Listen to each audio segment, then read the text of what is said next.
بسم اللہ الرحمن الرحیم۔ السلام علیکم۔ آج ہم پڑھیں گے مسجد نبوی صلی اللہ علیہ وسلم کی تعمیر کا ایمان افروز منظر۔ مدینہ میں قیام کے بعد آپ صلی اللہ علیہ وسلم کو سب سے بڑی فکر اس بات کی تھی کہ اس بستی میں خدا کی عبادت کے لیے مسجد تعمیر ہو جائے۔ قیام گاہ کے قریب ہی ایک زمین تھی۔ مسجد کے لیے یہ زمین آپ صلی اللہ علیہ وسلم کو پسند آ گئی۔ معلوم ہوا کہ اسد بن زرارہ رضی اللہ تعالیٰ عنہ کی تربیت و نگرانی میں 2 یتیم بچے ہیں، انہی کی یہ زمین ہے۔ آپ صلی اللہ علیہ وسلم نے ان کو بلایا۔ سہل اور سہیل اپنی خوش نصیبی پر فخر کرتے ہوئے نبی صلی اللہ علیہ وسلم کی خدمت میں حاضر ہوئے۔ آپ صلی اللہ علیہ وسلم نے زمین کی قیمت معلوم کی۔ سہل اور سہیل انکار کرتے رہے اور کہتے رہے، یا رسول اللہ صلی اللہ علیہ وسلم، اس سے بڑی خوش نصیبی ہماری کیا ہوگی کہ ہماری زمین آپ صلی اللہ علیہ وسلم خدا کی عبادت کا گھر بنانے کے لیے قبول فرما لیں۔ ہم قیمت تو لینا چاہتے ہیں مگر خدا کے رسول صلی اللہ علیہ وسلم سے نہیں، خدا سے لینا چاہتے ہیں۔ خدا سے تو ان خوش نصیبوں کو قیمت ملے گی ہی، اور اس قیمت کا اندازہ ممکن ہی نہیں، مگر یہاں خدا کے رسول صلی اللہ علیہ وسلم نے بھی انہیں اس زمین کی قیمت دی اور مسجد نبوی صلی اللہ علیہ وسلم کی تعمیر شروع ہو گئی۔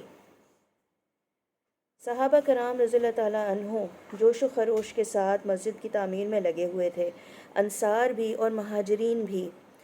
کوئی اینٹ پتھر ڈھو رہا تھا، کوئی گارا دے رہا تھا، کوئی دیوار چن رہا تھا، کوئی پانی لا رہا تھا، اور جوش میں یہ سارے خوش نصیب معمار یہ رز گا رہے تھے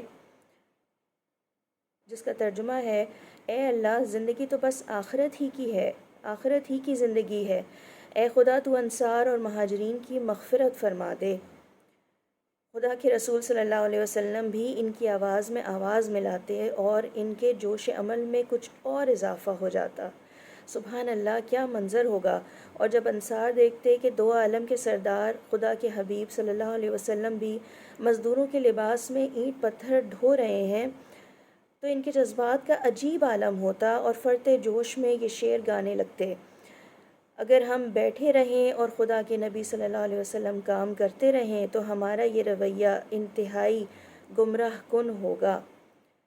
مسجد تعمیر ہو گئی۔ کچھ کچی دیواریں جو 8-9 ہاتھ سے زیادہ اونچی نہ تھیں اٹھا دی گئیں، ان پر کھجور کے پتوں کی چھت بچھا دی گئی۔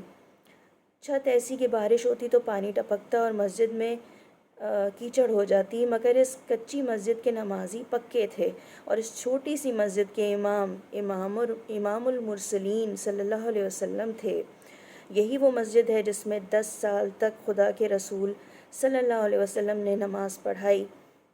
یہی وہ مسجد ہے جس کے بارے میں آپ صلی اللہ علیہ وسلم نے فرمایا، میرے گھر اور میرے ممبر کے درمیان جنت کے باغیچوں میں سے ایک باغیچہ ہے، اور میرا ممبر حوض کوثر ہے، حوض کوثر پر ہے۔ یہ بخاری اور مسلم کی روایت ہے۔ نیز فرمایا، جس شخص نے میری اس مسجد میں مسلسل 40 وقتوں کی نمازیں اس طرح پڑھیں کہ درمیان میں کوئی نماز بھی فوت نہیں ہوئی، تو اس کے لیے جہنم کی آگ اور عذاب سے برات لکھ دی گئی، اور اسی طرح نفاق سے بھی برات لکھ دی گئی۔ اور یہ بھی فرمایا، میری اس مسجد میں ایک نماز پڑھنا دوسری مسجدوں میں 1000 نمازیں پڑھنے سے زیادہ افضل ہے سوائے مسجد حرام کے۔ یہ مسلم کی روایت ہے۔